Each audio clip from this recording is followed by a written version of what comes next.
नमस्कार, मैं संजय पिंपले कहानियां पॉडकास्ट पर आपका स्वागत करता हूं। आइए सुनते हैं मुंशी प्रेमचंद जी की लिखी कहानी बड़े घर की बेटी। बेनी माधव सिंह गौरीपुर गांव के जमींदार और नंबरदार थे। उनके पितामह किसी समय बड़े धन धान्य संपन्न थे। गांव का पक्का तालाब और मंदिर, जिनकी अब मरम्मत भी मुश्किल थी, उन्हीं की कीर्ति स्तंभ थे। कहते हैं इस दरवाजे पर हाथी झूमता था। अब उसकी जगह एक बूढ़ी भैंस थी, जिसके शरीर में अस्थि पंजर के सिवा और कुछ शेष न रहा था। पर दूध शायद बहुत देती थी, क्योंकि एक न एक आदमी हांडी लिए उसके सिर पर सवार ही रहता था। बेनी माधव सिंह अपनी आधी से अधिक संपत्ति वकीलों को भेंट कर चुके थे। उनकी वर्तमान आय 1000 रुपए वार्षिक से अधिक न थी। ठाकुर साहब के 2 बेटे थे। बड़े का नाम श्रीकंठ सिंह था। उसने बहुत दिनों के परिश्रम और उद्योग के बाद बीए की डिग्री प्राप्त की थी। अब एक दफ्तर में नौकर था। छोटा लड़का लाल बिहारी सिंह दोहरे बदन का सजीला जवान था। भरा हुआ मुखड़ा, चौड़ी छाती, भैंस का 2 सेर ताजा दूध वह उठकर सवेरे पी जाता था। श्रीकंठ सिंह की दशा बिल्कुल विपरीत थी। इन नेत्रप्रिय गुणों को उन्होंने BA इन्हीं 2 अक्षरों पर न्योछावर कर दिया था। इन 2 अक्षरों ने उनके शरीर को निर्बल और चेहरे को कांतिहीन बना दिया था। इसी से वैद्यक ग्रंथों पर उनका विशेष प्रेम था। आयुर्वेदिक औषधियों पर उनका अधिक विश्वास था। शाम सवेरे से उनके कमरे से प्रायः खरल की सुरीली कर्ण मधुर ध्वनि सुनाई दिया करती थी। लाहौर और कलकत्ते के वैद्यों से बड़ी लिखा पड़ी रहती थी।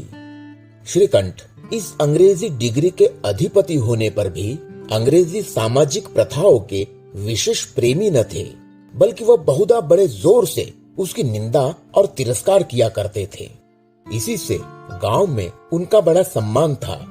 दशहरे के दिनों में वह बड़े उत्साह से रामलीला में सम्मिलित होते और स्वयं किसी न किसी पात्र का पार्ट लेते थे।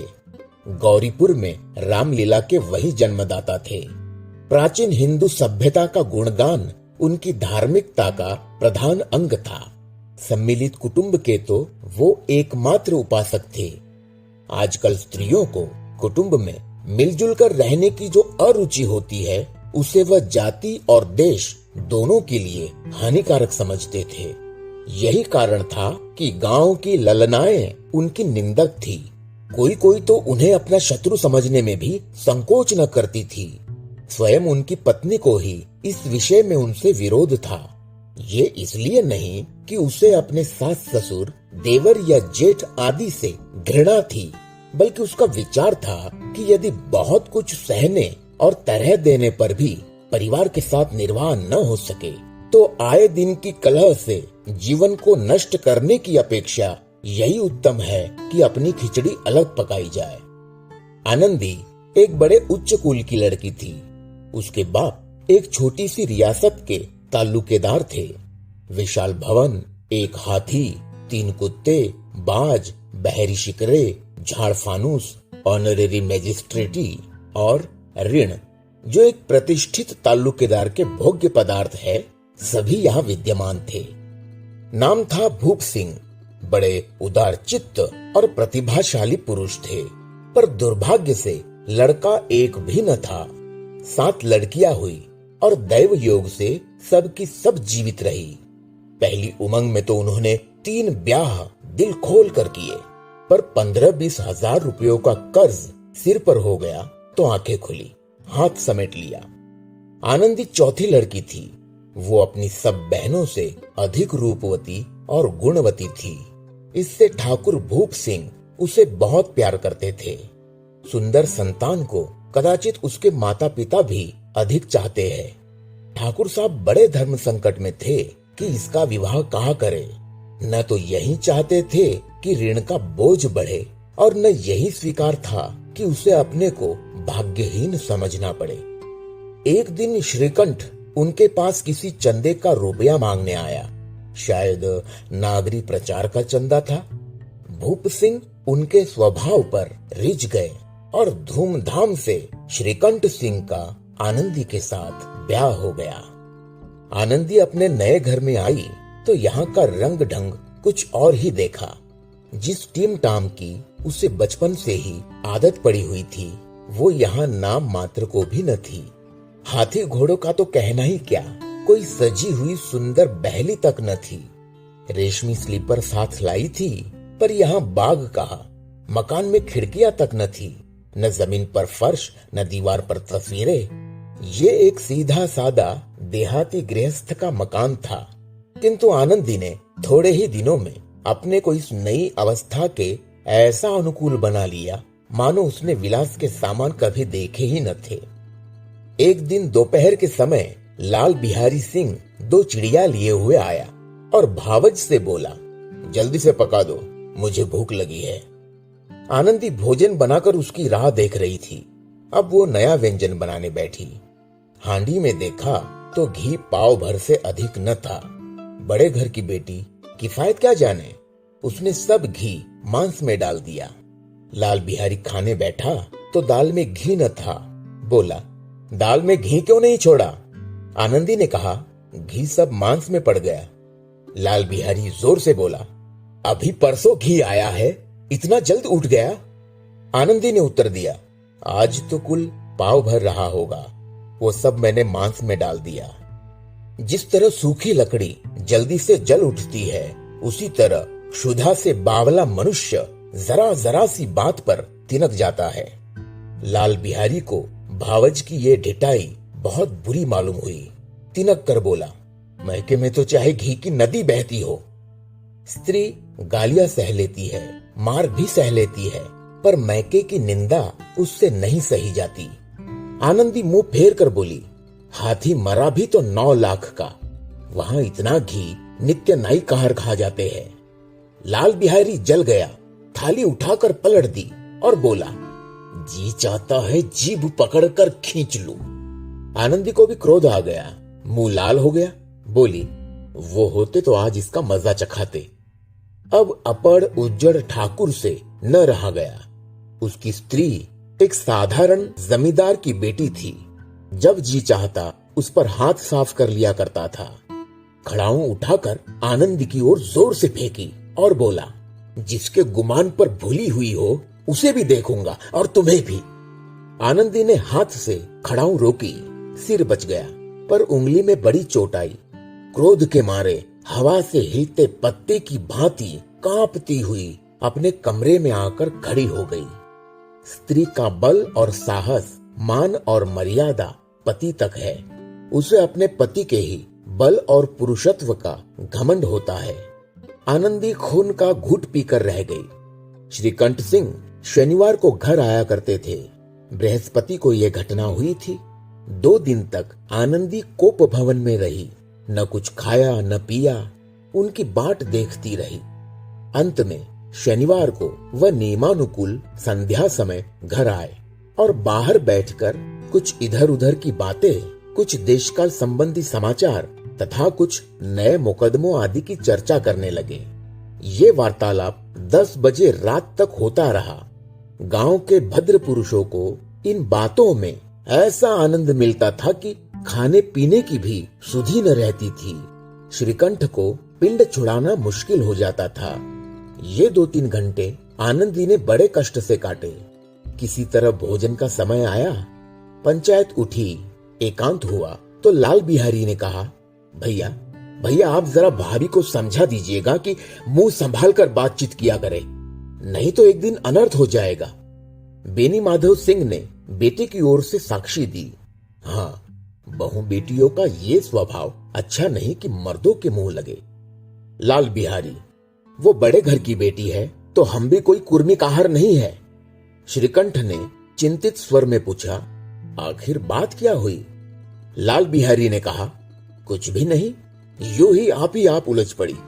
मैके के सामने हम लोगों को कुछ समझते ही नहीं। श्रीकंठ खा पीकर आनंदी के पास गए। वह भरी बैठी थी। ये हजरत भी कुछ तीखे थे। आनंदी ने पूछा, चित्त तो प्रसन्न है? श्रीकंठ बोले, बहुत प्रसन्न है। पर तुमने आजकल घर में ये क्या उपद्रव मचा रखा है? आनंदी की त्योरियों पर बल पड़ गए। झुंझलाहट के मारे बदन में ज्वाला सी दहक उठी। बोली, जिसने तुमसे ये आग लगाई है उसे पाऊं तो मुंह झुलस दूं। श्रीकंठ, इतनी गर्म क्यों होती हो? बात तो कहो। आनंदी, क्या कहूं, ये मेरे भाग्य का फेर है। नहीं तो गवार छोकरा जिसको चपरासीगिरी करने का भी शऊर नहीं, मुझे खड़ाऊ से मारकर यो ना करता। श्रीकंठ, सब हाल साफ साफ कहो तो मालूम हो, मुझे तो कुछ पता नहीं। आनंदी, परसों तुम्हारे लाडले भाई ने मुझसे मांस पकाने को कहा। घी हांडी में पाव भर से अधिक न था, वह सब मैंने मांस में डाल दिया। जब खाने बैठा तो कहने लगा, दाल में घी क्यों नहीं है? बस इसी पर मेरे मैके को बुरा भला कहने लगा। मुझसे न रहा गया। मैंने कहा कि वहां इतना घी तो नाई कार खा जाते हैं और किसी को जान भी नहीं पड़ता। बस इतनी सी बात पर इस अन्यायी ने मुझ पर खड़ाऊ फेंक मारी। यदि हाथ से न रोक लूं तो सिर फट जाए। उसी से पूछो, मैंने जो कुछ कहा है वह सच है या झूठ? श्रीकंठ की आंखें लाल हो गई। बोले, यहां तक हो गया इस छोकरे का ये साहस? आनंदी स्त्रियों के स्वभावानुसार रोने लगी, क्योंकि आंसू उनकी पलकों पर रहते हैं। श्रीकंठ बड़े धैर्यवान और शांत पुरुष थे। उन्हें कदाचित ही कभी क्रोध आता था। स्त्रियों के आंसू पुरुषों की क्रोधाग्नि भड़काने में तेल का काम देते हैं। रात भर करवटें बदलते रहे। उद्विग्नता के कारण पलक तक नहीं झपकी। प्रातःकाल अपने बाप के पास जाकर बोले, दादा, अब इस घर में मेरा निवाह न होगा। इस तरह की विद्रोहपूर्ण बातें कहने पर श्रीकंठ ने कितनी ही बार अपने कई मित्रों को आड़े हाथों लिया था, परंतु दुर्भाग्य, आज उन्हें स्वयं वे ही बातें अपने मुंह से कहनी पड़ी। दूसरों को उपदेश देना भी कितना सहज है। बेनी माधव सिंह घबरा उठे और बोले, क्यों? श्रीकंठ, इसलिए कि मुझे भी अपनी मान प्रतिष्ठा का कुछ विचार है। आपके घर में अब अन्याय और हठ का प्रकोप हो रहा है। जिनको बड़ों का आदर सम्मान करना चाहिए वे उनके सिर चढ़ते हैं। मैं दूसरे का नौकर ठहरा, घर पर रहता नहीं। यहाँ मेरे पीछे स्त्रियों पर खड़ाऊ और जूतों की बौछारें होती है। कड़ी बात तक चिंता नहीं, कोई एक की दो कह ले, वहां तक मैं सह सकता हूँ, किंतु ये कदापि नहीं हो सकता कि मेरे ऊपर लात घुसे पड़े और मैं दम न मारूं। बेनी माधव सिंह कुछ जवाब न दे सके। श्रीकंठ सदैव उनका आदर करते थे। उनके ऐसे तेवर देखकर बूढ़ा ठाकुर अवाक रह गया। केवल इतना ही बोला, बेटा तुम बुद्धिमान होकर ऐसी बातें करते हो। स्त्रियां इस तरह घर का नाश कर देती है। उनको बहुत सिर चढ़ाना अच्छा नहीं। श्रीकंठ, इतना मैं जानता हूं, आपके आशीर्वाद से ऐसा मूर्ख नहीं हूं। आप स्वयं जानते हैं कि मेरे ही समझाने बुझाने से इसी गांव में कई घर संभल गए। पर जिस स्त्री की मान प्रतिष्ठा का ईश्वर के दरबार में उत्तरदाता हूं, उसके प्रति ऐसा घोर अन्याय और पशुवत व्यवहार मुझे असह्य है। आप सच मानिए, मेरे लिए यही कुछ कम नहीं है कि लाल बिहारी को कुछ दंड नहीं देता। अब बेनी माधव सिंह भी गरमाए, ऐसी बातें और न सुन सके। बोले, लाल बिहारी तुम्हारा भाई है, उससे जब कभी भूल चूक हो उसके कान पकड़ो। लेकिन श्रीकंठ, लाल बिहारी को मैं अब अपना भाई नहीं समझता। बेनी माधव सिंह, स्त्री के पीछे? श्रीकंठ, उसकी क्रूरता और अविवेक के कारण। दोनों कुछ देर चुप रहे। ठाकुर साहब लड़के का क्रोध शांत करना चाहते थे, लेकिन ये नहीं स्वीकार करना चाहते थे कि लाल बिहारी ने कोई अनुचित काम किया है। इसी बीच में गांव के और कई सज्जन हुक्के चिलम के बहाने वहां आ बैठे। कई स्त्रियों ने जब ये सुना कि श्रीकंठ पत्नी के पीछे पिता से लड़ने को तैयार है, तो उन्हें बड़ा हर्ष हुआ। दोनों पक्षों की मधुर वाणियां सुनने के लिए उनकी आत्माएं तिलमिलाने लगी। गांव में कुछ ऐसे कुटिल मनुष्य भी थे जो इस कुल की नीतिपूर्ण गति पर मन ही मन जलते थे। वे कहा करते थे, श्रीकंठ अपने बाप से दबता है इसलिए वह दब्बू है, उसने विद्या पढ़ी इसलिए वह किताबी कीड़ा है। बेनी माधव सिंह उसकी सलाह के बिना कोई काम नहीं करते, ये उनकी मूर्खता है। इन महानुभावों की शुभकामनाएं आज पूरी होती दिखाई दी। कोई हुक्का पीने के बहाने और कोई लगान की रसीद दिखाने आकर बैठ गया। बेनी माधव सिंह पुराने आदमी थे, इन भावों को ताड़ गए। उन्होंने निश्चय किया, चाहे कुछ ही क्यों न हो, इन द्रोहियों को ताली बजाने का अवसर न दूंगा। तुरंत कोमल शब्दों में बोले, बेटा मैं तुमसे बाहर नहीं हूं, तुम्हारा जो जी चाहे करो। अब तो लड़के से अपराध हो गया। इलाहाबाद का अनुभव रहित झल्लाया हुआ ग्रेजुएट इस बात को न समझ सका। उसे डिबेटिंग क्लब में अपनी बात पर अड़ने की आदत थी। इन हथकंडों की उसे क्या खबर। बाप ने जिस मतलब से बात पलटी थी वह उसकी समझ में न आई। बोला, लाल बिहारी के साथ अब इस घर में नहीं रह सकता। बेनी माधव, बेटा बुद्धिमान लोग मूर्खों की बात पर ध्यान नहीं देते। वह बेसमझ लड़का है, उससे जो कुछ भूल हुई उसे तुम बड़े होकर क्षमा करो। श्रीकंठ, उसकी इस दुष्टता को मैं कदापि नहीं सह सकता। या तो वही घर में रहेगा या मैं ही। आपको यदि वो अधिक प्यारा है तो मुझे विदा कीजिए, मैं अपना भार आप संभाल लूंगा। यदि मुझे रखना चाहते हैं तो उससे कहिए जहां चाहे चला जाए। बस ये मेरा अंतिम निश्चय है। लाल बिहारी सिंह दरवाजे की चौखट पर चुपचाप खड़ा बड़े भाई की बातें सुन रहा था। वो उनका बहुत आदर करता था। उसे कभी इतना साहस न हुआ था कि श्रीकंठ के सामने चारपाई पर बैठ जाए, हुक्का पी ले या पान खा ले। बाप का भी वो इतना मान न करता था। श्रीकंठ का भी उस पर हार्दिक स्नेह था। अपने होश में उन्होंने कभी उसे घुड़का तक न था। जब वह इलाहाबाद से आते तो उसके लिए कोई न कोई वस्तु अवश्य लाते। मुकद्दर की जोड़ी उन्होंने ही बनवा दी थी।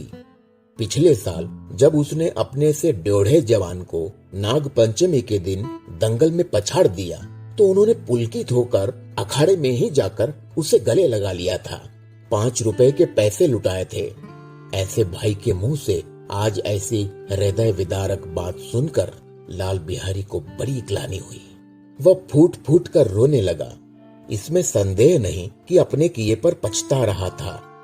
भाई के आने से एक दिन पहले से उसकी छाती धड़कती थी कि देखूं भैया क्या कहते हैं।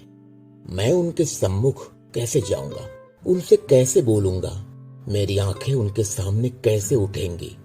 उसने समझा था कि भैया मुझे बुलाकर समझा देंगे। इस आशा के विपरीत आज उसने उन्हें निर्दयता की मूर्ति बने हुए पाया। वो मूर्ख था, परंतु उसका मन कहता था कि भैया मेरे साथ अन्याय कर रहे हैं। यदि श्रीकंठ उसे अकेले में बुलाकर 2-4 बात कह देते, इतना ही नहीं 2-4 तमाचे भी लगा देते, तो कदाचित उसे इतना दुख न होता। पर भाई का ये कहना कि अब मैं उसकी सूरत नहीं देखना चाहता, लाल बिहारी से सहा न गया। वो रोता हुआ घर आया, कोठरी में जाकर कपड़े पहने, आंखें पोंछी, जिससे कोई ये न समझे कि रोता था। तब आनंदी के द्वार पर आकर बोला, भाभी, भैया ने निश्चय किया है कि वो मेरे साथ इस घर में न रहेंगे। अब वो मेरा मुंह नहीं देखना चाहते, इसलिए अब मैं जाता हूँ। उन्हें फिर मुंह न दिखाऊंगा। मुझसे जो कुछ अपराध हुआ उसे क्षमा करना। ये कहते कहते लाल बिहारी का गला भर आया। जिस समय लाल बिहारी सिंह सिर झुकाए आनंदी के द्वार पर खड़ा था, उसी समय श्रीकंठ सिंह भी आंखें लाल किए बाहर से आए। भाई को खड़ा देखा तो घृणा से आंखें फेर ली और कतरा कर निकल गए, मानो उसकी परछाई से दूर भागते हो। आनंदी ने लाल बिहारी की शिकायत तो की थी, लेकिन अब मन में पछता रही थी। वह स्वभाव से ही दयावती थी। उसे इसका तनिक भी ध्यान न था कि बात इतनी बढ़ जाएगी। वो मन में अपने पति पर झुंझला रही थी कि ये इतने गरम क्यों होते हैं। उस पर यह भय भी लगा हुआ था कि कहीं मुझसे इलाहाबाद चलने को कहे तो कैसे, क्या करूंगी। इस बीच में जब उसने लाल बिहारी को दरवाजे पर खड़े ये कहते सुना कि अब मैं जाता हूं, मुझसे जो कुछ अपराध हुआ क्षमा करना, तो उसका रहा सहा क्रोध भी पानी हो गया। वह रोने लगी। मन का मैल धोने के लिए नयन जल से उपयुक्त और कोई वस्तु नहीं है। श्रीकंठ को देखकर आनंदी ने कहा, लाला बाहर खड़े बहुत रो रहे हैं। श्रीकंठ, तो मैं क्या करूं? आनंदी, भीतर बुला लो, मेरी जीभ में आग लगे, मैंने कहां से यह झगड़ा उठाया। श्रीकंठ, मैं न बुलाऊंगा। आनंदी, पछताओगे, उन्हें बहुत ग्लानि हो गई है, ऐसा न हो कहीं चल दे। श्रीकंठ न उठे। इतने में लाल बिहारी ने फिर कहा, भाभी, भैया से मेरा प्रणाम कह दो, वो मेरा मुंह नहीं देखना चाहते, इसलिए मैं भी अपना मुंह उन्हें न दिखाऊंगा। लाल बिहारी इतना कहकर लौट पड़ा और शीघ्रता से दरवाजे की ओर बढ़ा। अंत में आनंदी कमरे से निकली और उसका हाथ पकड़ लिया। लाल बिहारी ने पीछे फिरकर देखा और आंखों में आंसू भरे बोला, मुझे जाने दो। आनंदी, कहां जाते हो? लाल बिहारी, जहां कोई मेरा मुंह न देखे। आनंदी, मैं न जाने दूंगी। लाल बिहारी, मैं तुम लोगों के साथ रहने योग्य नहीं हूं। आनंदी, तुम्हें मेरी सौगंध, अब एक पग भी आगे न बढ़ाना।